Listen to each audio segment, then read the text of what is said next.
Baahubali the beginner Telugu और तमिल भाषाओं में बनी एक भारतीय फिल्म है।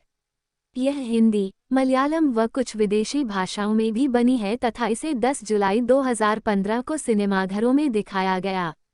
इसे राजामौली ने निर्देशित किया है। प्रभास, राणा दग्गुबाती, अनुष्का शेट्टी और तमन्ना ने मुख्य किरदार निभाए हैं। इसमें रम्या कृष्णन, सत्यराज, नासर, आदिविशेष, तनिकेल्ला भरनी और सुदीप ने भी कार्य किया है। फिल्म की कुछ खास बातों में से एक रही इस फिल्म में चित्रित कालकेय कबीले द्वारा बोली जाने वाली किलिकिली नामक एक कृत्रिम भाषा जिसका निर्माण मदन कर्की ने लगभग 750 शब्दों और 40 व्याकरण के नियमों द्वारा किया। भारतीय फिल्म के इतिहास में यह पहली बार हुआ है जब किसी फिल्म के लिए एक नई भाषा का निर्माण किया गया हो। 3 यह फिल्म बॉक्स ऑफिस पर बहुत बड़ी ब्लॉकबस्टर साबित हुई तथा वर्ष 2015 की सबसे अधिक कमाई करने वाली भारतीय फिल्म बन गई। भारत के प्राचीन साम्राज्यों में से एक माहिष्मती की रानी शिवागामी रम्या कृष्णन एक विशाल जलप्रपात के निकट की मान से एक शिशु को गोद लिए बाहर आती है।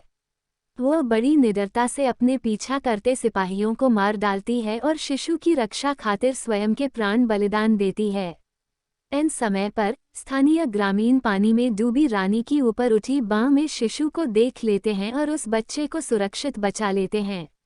इस तरह रानी पर्वत की ऊंचाई से गिरते जलप्रपात में डूबकर विलीन होती है।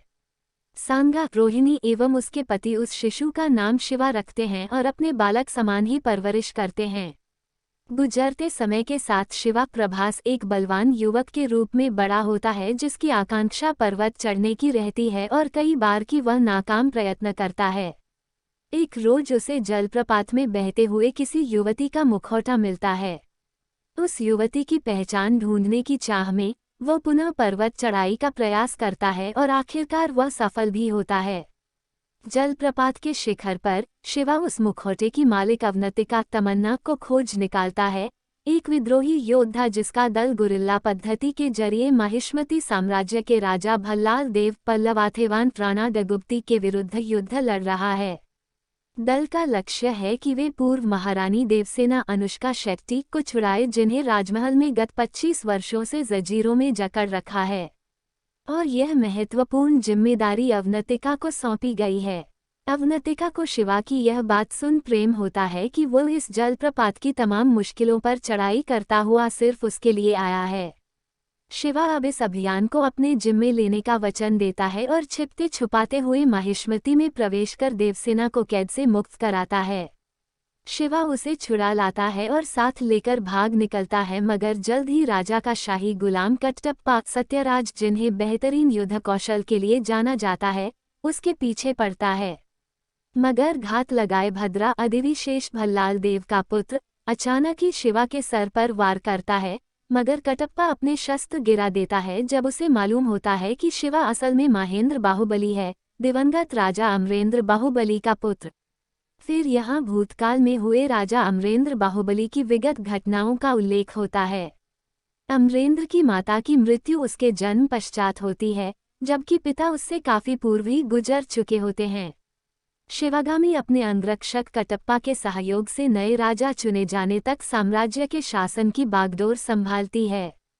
वह अमरेंद्र बाहुबली तथा भल्लाल देव को समान रूप से परवरिश देती है। उन्हें कला, विज्ञान, छल विद्या, राजनीति और युद्ध कला जैसे कई विद्याओं एवं प्रशिक्षण में पारंगत किया जाता है, मगर दोनों में ही साम्राज्य के शासन की अभिलाषा भिन्न रहती है।